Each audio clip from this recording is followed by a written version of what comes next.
નમસ્કાર, હું સીએમ પટેલ, નાયબ ખેતી નિયામક વિસ્તરણ દાહોદ. આજે રોજ તારીખ 14/8ના રોજ ખેડૂતોની બાતમીને આધારે અમે દેવગઢ બારિયામાં એક શંકાસ્પદ જગ્યાએ ખાતરનો જથ્થો સંગ્રહ કરેલો છે એવી બાતમી હોય તપાસ કરેલી છે.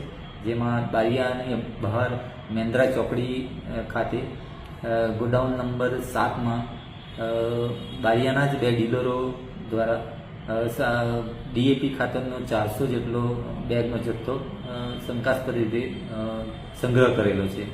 આથી આ જથ્થો આપણા આ ગોડાઉન નોંધાયું ન હોવાથી એ જથ્થાને આખું ગોડાઉન સીલ કરવામાં આવ્યું છે હાલમાં, અને વિગતવાર તપાસ કરીને એ બંને ડીલરોનું લાયસન્સ રદ કરવાની કાર્યવાહી કરવામાં આવશે. સર, કયા કયા ડીલરો સામે આ કાર્યવાહી કરવામાં આવી છે?